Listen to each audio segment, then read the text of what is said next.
Hello, welcome you all to TMF. मैं हूं doctor रजत स्वामी। आज के इस वीडियो में हम बात करेंगे सीपीआर के बारे में with the all latest update and the new trial. CPR guidelines are provided by ILCOR committee. This committee provides the guideline on the basis of the case study. The famous AHA and the European Society for the Resuscitation Council use this guideline. As you all know, CPR is done in cardiac arrest patient with the aim to achieve ROSC with intact brain function. Return of spontaneous circulation with the intact brain function. There is no point to achieve ROSC with the patient in the coma. Cardiac arrest can develop due to cardiogenic cause or not cardiogenic cause. It can be also the terminal event of the severe illness. Cardiac arrest develop mainly due to the two type of rhythm, shockable rhythm and non-shockable rhythm. Shockable rhythm are pulseless VT and VF. VT with pulse and pulseless VT both are different entity. In the pulseless VT, no cardiac output is generated. Both have different treatment. In the ventricular fibrillation, there are fibrillatory wave. Both pulseless VT and ventricular fibrillation cause the ineffective contraction of the heart, due to which there is no cardiac output is generated and patient become pulseless, no blood flow to the heart, lungs and brain, hence the patient become unconscious. In the VT with pulse, there is some cardiac output, that's why there is pulse. And non-shockable rhythm are asystole, that is flatline, and the pulseless electrical activity, that is flatline and combination of other waves, but not the VT and the VF. In the PEA and asystole, heart is not contracting at all and zero cardiac output. The prognosis of the VT and VF is better than the non-shockable rhythm. The overall survival of the CPR is 20%, and the VT-VF alone has a survival of the 52%. Has never give up on the VT and VF. So one of the reason is, if the heart is able to generate VT and VF, it must able to generate the normal rhythm also. Now I will move ahead with the in-hospital cardiac arrest. I have already made the video on the out-hospital cardiac arrest, although that's for the layman, but you can see that the link is given in the description. The first step in the any CPR is to identify the patient जिसे CPR देना है. We don't give CPR to conscious patient. If you try to do CPR in the conscious patient, I really don't know what the patient will do to you. We will take some practical example. Suppose there is patient A is admitted to the ward due to some illness. He is conscious, oriented, maintaining on room air, BP is optimum. Suddenly this patient become unconscious and collapsed. We don't know the reason. If you know the patient name, patient का नाम लेके उसे जोर से बोलो, tap करके देखो, अगर वो रिस्पॉन्स नहीं कर रहा है तो उसे पेन देके देखो, अगर वो पेन को भी रिस्पॉन्स नहीं कर रहा है then go for his pulse check and breathing simultaneously. This pulse check should not take more than 10 seconds. अगर आपको पल्स फील नहीं हो रही और you are unsure about the pulse, immediately begin CPR, call for help, get AED or defibrillator, activate code blue, or call anesthesia or ICU team or whatever your hospital protocol is. Now suppose there is another patient B admitted to ICU due to some illness, already on mechanical ventilator support and unconscious. Now this patient developed cardiac arrest. How do we identify the cardiac arrest in this patient? We identify the cardiac arrest by looking at the monitor. Monitor will show 0 BP or non-decodable BP. 0 BP in case of if there is A line. The ECG will show respective rhythm, either VT or VF. Flatline. Remember, always make sure the flatline is not due to the technological error. Sometimes it happens, staff see the flatline and tell you, sir, patient के flatline हो गया, आप जाके देखते हो lead हटी हुई होती है. So always make sure the flatline is not due to the technological error. Heart rate may be 0 or maybe increase in case of VT. If you go for pulse check, pulse feel नहीं होगी. Immediately start the CPR, get AED and defibrillator, call for help, Now we move ahead with the CABD approach rather than ABCD approach. By following this approach, we save approximate 30 seconds. What is that? We perform chest compression ahead of the airway management and rescue breathing. Why so? During the initial period of the cardiac arrest, there is zero cardiac output.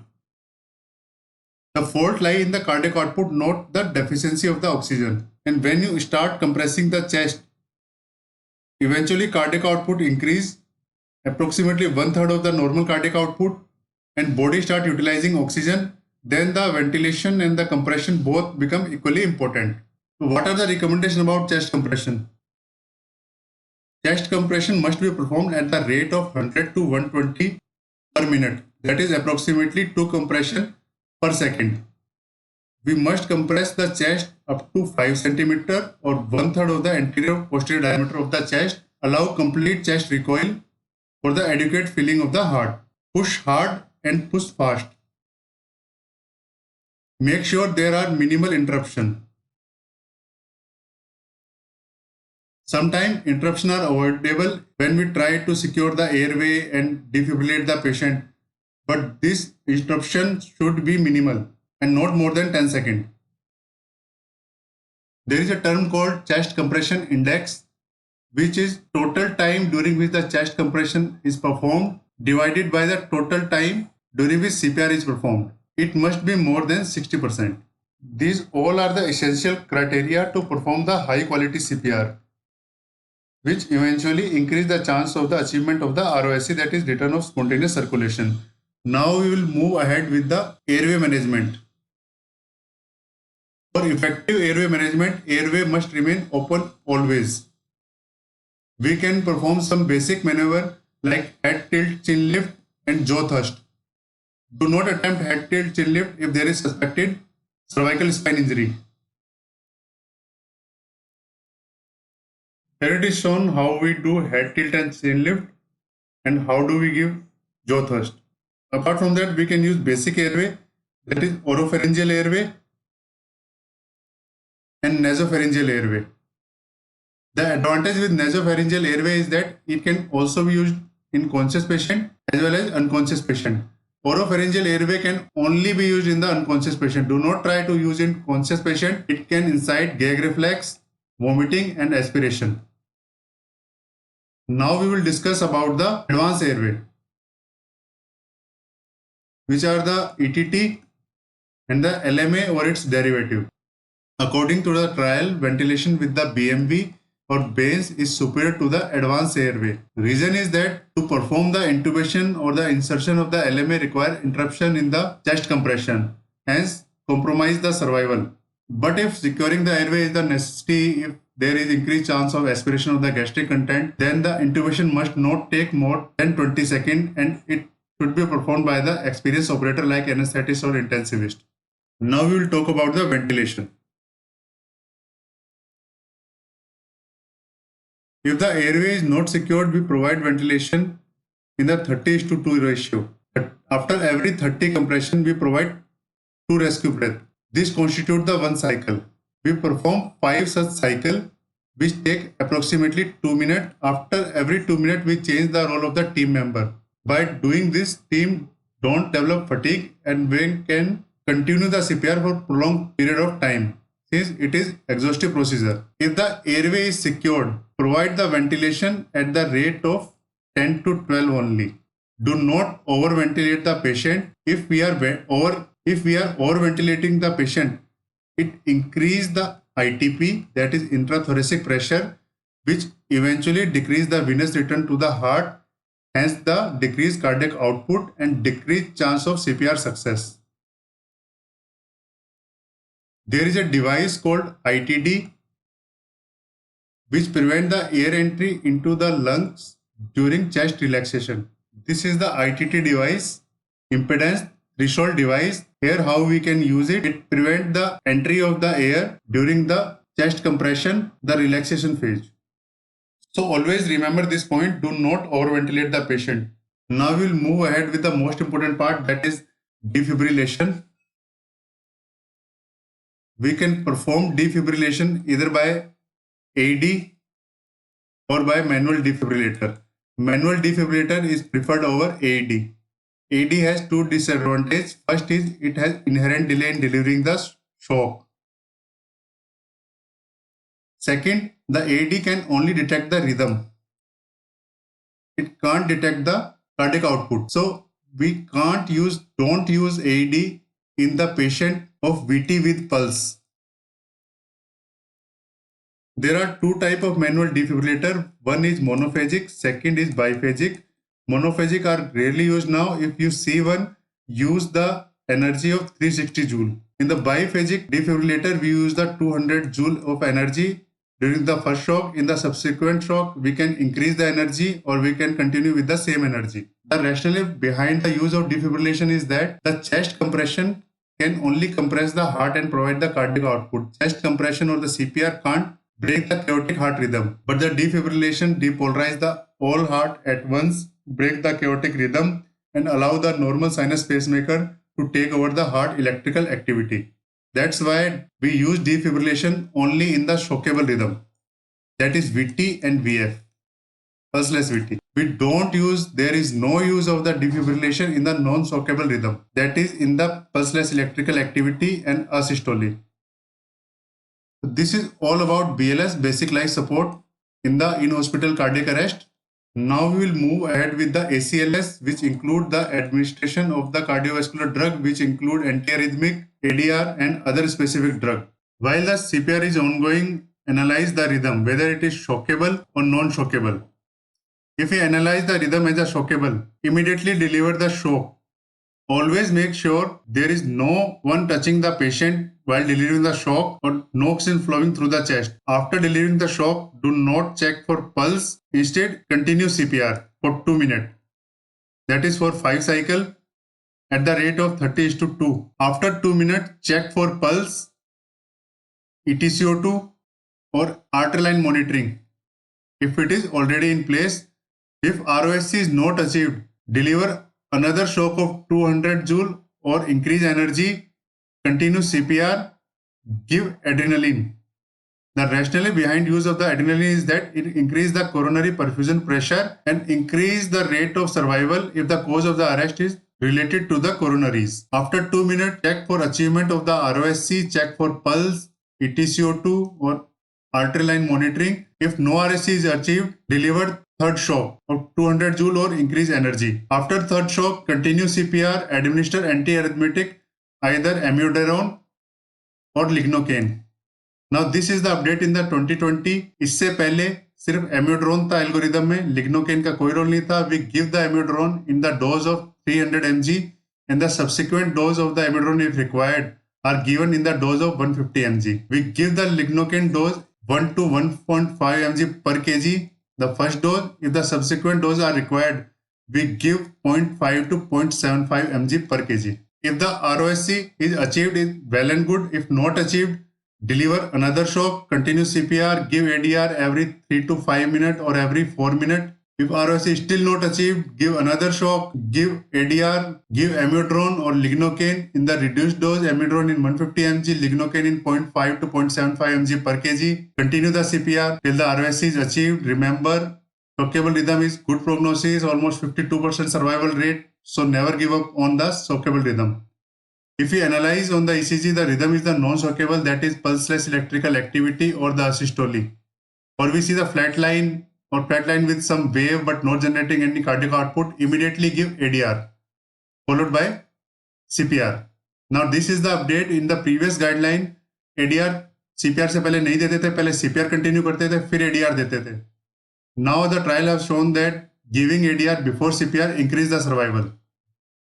Continue CPR for 2 minutes. After 2 minutes, check for achievement of the ROSC. If ROSC not achieved, continue CPR for another 2 minutes. Give adrenaline every 3 to 5 minutes or every 4 minutes. After every 2 minutes, check for the ROSC. There is no upper limit on the CPR, but it is mentioned in the AHA that we can continue CPR up to minimum of the 20 minutes before declaring the result. While the CPR is ongoing, always try to identify the cause of the cardiac arrest, the reversible causes which constitute the H and the T cause. No need to muck up. I will try to simplify it Heart provides cardiac output which include the blood, that is volume, glucose, oxygen at the physiological pH, temperature, and electrolyte. The most important is potassium. Cardiac arrest can develop in event of hypovolemia, hypoglycemia, hypoxia, acidosis, hypothermia, hypo and hyperkalemia. These constitute the H cause. Now we will move forward with the T cause.